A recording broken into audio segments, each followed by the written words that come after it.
Cik.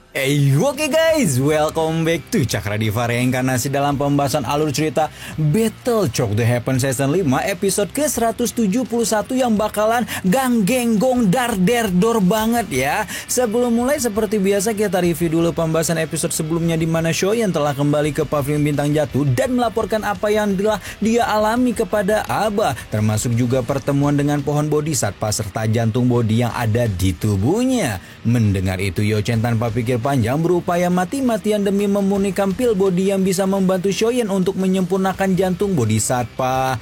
Dengan pil tersebut, Shoyan pun memulai retreatnya dan meninggalkan dunia luar sementara Pavilion Bintang Jatuh diancam oleh kemunculan aliansi sungai yang mendalam yang dipimpin langsung oleh paksi-paksi Dajjal termasuk Aula Jiwa. Di episode kali ini kita akan melihat bagaimana upaya aliansi sungai mendalam untuk menghancurkan Pavilion Bintang Jatuh, perjuangan luar biasa Abah serta tetua pavilion lain untuk mempertahankan rumah mereka sampai dengan kebangkitan Shoyan yang luar biasa sebagai seorang ahli doseng. Gimana cerita selengkapnya? Langsung aja kita terobos. Seperti yang sudah kita lihat di episode sebelumnya, Tian Mingxing merupakan ketua sekte Tianming atau sekte langit yang mendalam telah melakukan serangan ke pegunungan Bintang Jatuh dan memblokir lubang cacing menuju alam bintang sebelum benar-benar memulai serangan untuk menghancurkan formasi pelindung alam bintang. Begitu Tian Mingxing mulai menghancurkan formasi pelindung alam bintang, murid-murid Pavilion Bintang Jatuh yang awalnya sibuk dengan aktivitas masing-masing langsung dibuat berlarian dengan panik, sementara para petinggi sekte termasuk juga Abah segera keluar dari aula utama untuk menyaksikan keributan. Macam apa sih yang disebabkan oleh tamu tak diundang ini? Kita semua orang sudah berada di posisi masing-masing ketika tiba-tiba saja retakan di langit yang sebelumnya timbul tenggelam perlahan menghilang dan justru digantikan dengan robekan celah spasial raksasa yang menyebar memenuhi langit Pavilion Bintang Jatuh. Feng Xian sebagai orang yang ditugaskan menjaga formasi langsung mengajak para tetua bersiap dan segera mengaktifkan formasi pelindung pavilion demi mengamankan seluruh wilayah pavilion dari serangan musuh.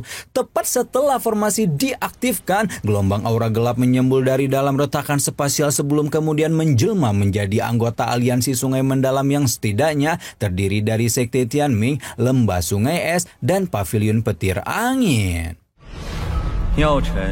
Di antara seluruh faksi yang ada, Tian Mingxing tidak salah lagi merupakan petinggi paling kuat dan dihormati, sehingga karena itu pula ketua sekte Tianming itu didapuk sebagai pemimpin aliansi langsung berkedip muncul di barisan paling depan sebelum kemudian melayangkan sapaan hangat kepada Yochen yang sudah lama tidak dia lihat. Setelah basa-basi busuk menyapa Abah, Tian Mingxing kemudian menuding Pavilion Bintang Jatuh telah berulang kali menghalangi rencana sekte Tianmingnya dan oleh karena itu dia sebagai ketua sekte tidak mungkin tinggal diam begitu saja.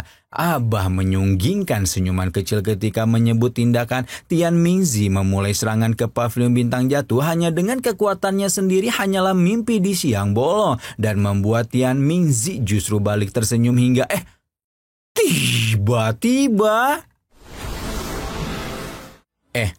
Tiba-tiba, retakan celah spasial meludahkan dua sosok lain yang menampilkannya sangat khas dengan aura dan jubah gelap serta topeng tulang, di mana salah satunya adalah Guyo yang sudah muncul di 2 episode sebelumnya. Sementara satu sisanya adalah adiknya Guyo alias Tianzun ketiga Aula Jiwa yang kita panggil aja si Trimo. Trimo mengeluh pada abangnya yang sampai memaksanya keluar retreat hanya untuk membasmi semut kecil seperti Pavilion Bintang Jatuh. Trimo memutuskan rantai di satu tangannya ketika menyebut bahwa dia hanya membutuhkan satu tangan saja untuk melawan lautan semut ini. Guyo mengingatkan tujuan utama mereka adalah membawa Shoyan dan menyarankan Yochen untuk menyerahkan muridnya agar mayat seluruh penduduk pavilion bisa dibiarkan utuh. Sama sekali tidak mempedulikan tawaran Guyo, Abah dan semua anggota Pavilion Bintang Jatuh meledakkan kekuatan mereka masing-masing dan membuat Tian Mingxing hanya tersenyum meledak ketika berkata bahwa hari ini Pavilion Bintang Jatuh akan dicuci dengan darah. Tanpa menunggu lebih lama, Tian Mingxing mengerahkan massa untuk mulai menyerang Pavilion Bintang Jatuh dan membuat puluhan pilar energi menghujani Pavilion Bintang Jatuh dari segala penjuru mata angin. Para murid yang mulai waspada, sementara Yochen memerintahkan mereka mereka untuk tetap diam karena untuk sementara waktu formasi pelindung sekte akan menghalau semua serangan. Sementara Abah menyemangati Feng Xian dalam hatinya agar sohibnya itu bisa bertahan melawan gempuran serangan ini, tampaknya Tian Mingzi mulai menyadari bahwa ada formasi yang melindungi seluruh bagian pavilion dan melakukan serangan tanpa henti seperti ini hanya akan berakhir sia-sia. Tian Mingzi segera mengedarkan pandangan dan menemukan gunung yang ada jauh di belakang pavilion utama sebagai inti formasi yang harus dihancurkan lebih dulu. Karena itulah Tian Mingzi mengajak dua banseng lain untuk menghancurkan inti formasi tersebut hingga membuat Abah Yao Chen dan kawan-kawan juga langsung bergerak untuk mencegah mereka. Melihat Yao Chen mengejar, Tian Mingzi langsung mengajak Guyo menghadapi mereka sementara Trimo bisa lanjut ke gunung belakang sebagai pusat formasi.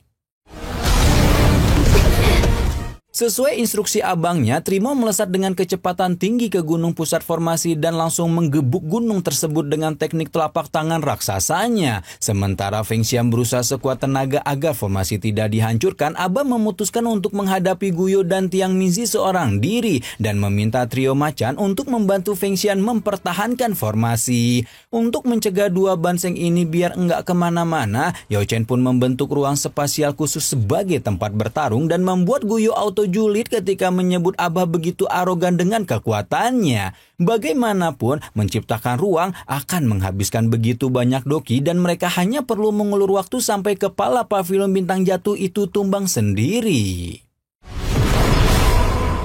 Yao Chen tidak mau mempedulikan perjulidan dua bapak-bapak tua bangka ini dan segera melepaskan teknik spasialnya untuk menciptakan ribuan cermin di dalam ruang yang cukup membingungkan kedua lawannya. Secara kekuatan Abah memang bisa dibilang lebih unggul dibanding banseng biasa karena sebagai seorang alkemis, seseorang pasti memiliki kekuatan spiritual kaya yang tentunya bisa menjadi sumber kekuatan backingan. Nah, keunggulan ini langsung dibuktikan ketika Tian Mingzi dan Guyo berusaha menyerang Yao Chen beramai-ramai. Serangan mereka masih dapat diatasi sepenuhnya malah menerima serangan balik yang cukup merepotkan dari Abah.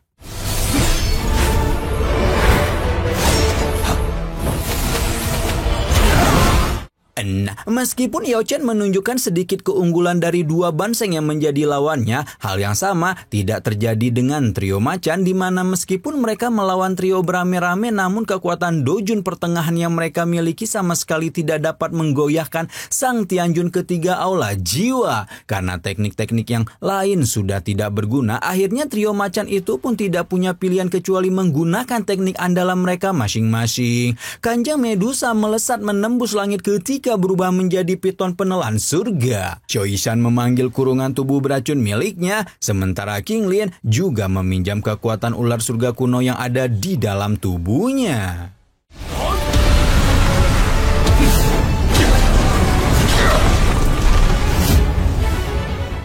Harus diakui kekuatan tiga perempuan menawan yang ada di hadapannya ini sudah bisa digolongkan ke dalam golongan kecantikan dengan kekuatan mengerikan bagi orang biasa. Namun berhubung dia sendiri adalah seorang ahli banseng yang tinggal setengah langkah lagi menjadi orang suci, Trimo sama sekali tidak menghadapi kesulitan berarti bahkan ketika trio macan menggabungkan serangan dengan teknik andalan mereka masing-masing. Trimo masih hanya dengan satu tangan menghalau semua serangan yang tertuju kepadanya sebelum akhirnya meledakkan kekuatannya untuk menghancurkan seluruh penjara beracun. Baru setelah menghancurkan penjara beracun, Trimo pun menghancurkan rantai di tangan kanannya yang menandakan Tianjun kedua aula jiwa itu akan bertarung dengan serius.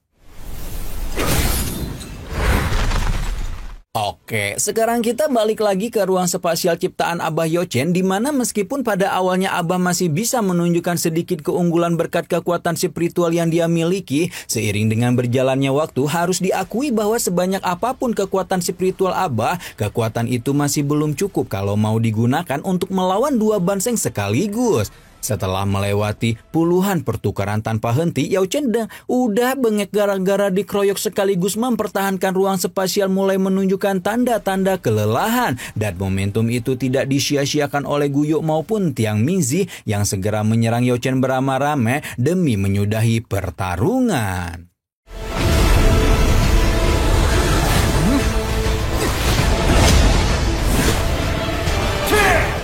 Nah, bersamaan dengan Guyo dan Tiang Mizi yang sudah menunjukkan roma-roma kemenangan dari Aba, trio macan yang sebelumnya berjibaku melawan Trimo juga tidak bisa lagi menahan kekuatan sang Tianjun kedua, hingga akhirnya dilemparkan menubruk gunung utama Pavilion Bintang Jatuh dengan kejam. Feng Xian hanya bisa memasang wajah gelap ketika melihat trio macan kalah, inti formasi pelindung dilubangi, dan Tianjun kedua Aula Jiwa sudah OTW untuk menghancurkan seluruh inti formasi sekaligus. Melihat pemandangan yang begitu berbahaya itu, Feng Xian tidak memiliki pilihan kecuali melompat keluar inti formasi dan menahan gempuran Trimo dengan tubuhnya sendiri. Tapi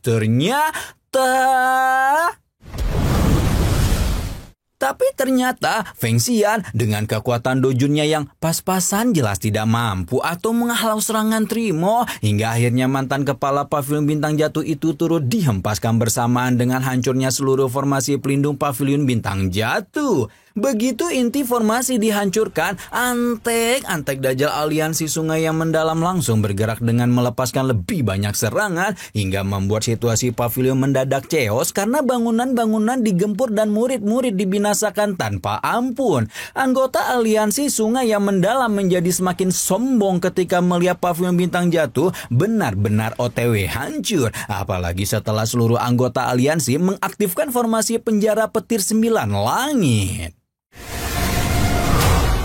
Formasi itu menutupi seluruh langit Pavilion Bintang Jatuh dan murid-murid krucil yang ada dalam jangkauan formasi segera dihabisi dengan kejam, termasuk juga Mu Qingluan yang hampir saja menjadi korban kekejaman formasi aliansi sungai yang mendalam tersebut kalau Aba Tianhuo tidak menyelamatkannya. Seolah situasi tidak bisa menjadi lebih buruk lagi bagi Pavilion Bintang Jatuh, tiba-tiba saja robekan celah spasial terbentuk di langit dan mengungkapkan ruang spasial Yao Chen yang akhirnya runtuh, sekaligus juga mengartikan bahwa sang kepala Pavilion Bintang Jatuh telah berhasil dikalahkan oleh lawannya. Menyusul setelahnya tampaklah sosok Yao Chen yang dihempaskan tidak berdaya dari dalam celah spasial, dan sekali lihat pun semua orang bisa menilai bahwa kepala Pavilion Bintang Jatuh tersebut telah mengalami luka yang sangat parah. Meski demikian, para petinggi pavilion yang lain juga tidak dalam kondisi yang lebih baik, sehingga mereka juga tidak bisa berbuat apa-apa ketika seluruh anggota aliansi sungai yang mendalam mulai mengalihkan target formasi penjara petir 9 langit lurus-lurus ke Abah Yao Chen. Semua orang hanya bisa membelalakan mata mereka melihat nyawa Yao Chen terancam, sementara orang yang diancam nyawanya juga itu terbelalak ketika melihat beberapa tetua yang ada di sekitarnya mulai memaksa kaki mereka untuk berdiri dan melindungi sang kepala pavilion. Melihat beberapa tetua bergerak sedemikian rupa, murid-murid krucil yang tersisa dan bisa menggerakkan tubuh juga mulai bergabung dengan formasi pelindung kepala pavilion mereka dan melepaskan seluruh doki yang tersisa demi menahan serangan aliansi sungai yang mendalam. Namun apalah yang mau dikata, kekuatan dari para dohuang atau banter-banternya dojong awal yang terluka tidak mungkin dapat dibandingkan dengan formasi penjara petir 9 langit yang masih full power, sehingga Yao Chen hanya bisa menahan kepedihan di hatinya ketika melihat semua anggota Pavilion Jatuh yang melindunginya kehilangan nyawa satu persatu. Tian Mingji, Guyo, dan juga Trimo hanya tertawa terbahak-bahak melihat para semut mencari cara mereka sendiri untuk mati, sementara Yao Chen yang masih belum sembuh dari gejolak emosionalnya karena telah membuat banyak orang kehilangan nyawa untuk melindunginya, kini harus menerima ancaman lain dari formasi 9 langit yang diaktifkan sekali lagi. Namun tepat ketika formasi 9 langit hendak diaktifkan kembali, tiba-tiba saja cahaya emas kemerahan seperti pintu neraka yang terbuka muncul dari kejauhan bersamaan dengan suara yang menggema dan mengatakan bahwa hari ini siapapun yang berada di alam bintang namun bukan merupakan anggota Pavilion Bintang Jatuh akan dipastikan mati.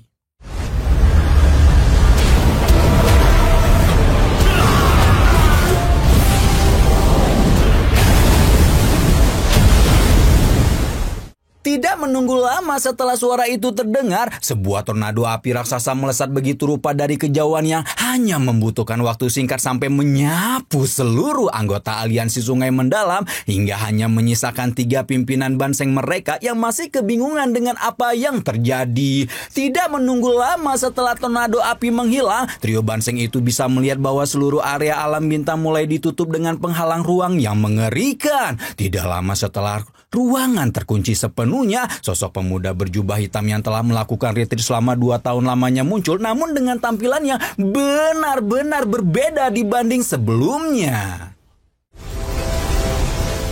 Sementara itu, Guyo sendiri sudah yakin bahwa suara yang dia dengar tadi adalah milik Shoyen, namun Tianjun kedua aula jiwa itu jelas kebingungan karena dia yakin bahwa kekuatan yang baru saja dia lihat bukanlah milik seorang ahli dojun puncak seperti Shoyen. Apabila menilik kekuatan untuk mengunci ruang serta tekanan yang luar biasa yang bahkan bisa membuat seorang banseng gemetar, maka hanya ada 2 kemungkinan. Satu adalah pemuda itu datang bersama ahli yang lebih kuat, atau yang lebih mengerikan adalah si tuan muda ketiga keluarga Shou itu telah meraih kekuatan yang melampaui mereka semua, alias telah menerobos alam kesucian dan resmi mendapatkan gelar sebagai seorang doseng. Edian. Waduh, Edian akhirnya skin. Skin final Shoyen sudah menunjukkan bentuknya nih. Iya kan ya, kalau kita lihat poster terbaru BTTH Season 5 yang gambarnya Shoyen sama Huntiandi itu, Shoyennya udah begini kan. Nah, kira-kira seperti apa nih kekuatan yang akan Shoyen miliki setelah menjadi seorang doseng? Apa juga yang akan dia lakukan kepada antik Dajjal yang meluluhlantakkan pavilion bintang jatuh seperti ini? Penasaran? Nantikan terus pembahasannya hanya di Cakra Diva. Rama di sini pamit. Kalau mau nonton spoilernya di Ginosis, oke? Bye-bye.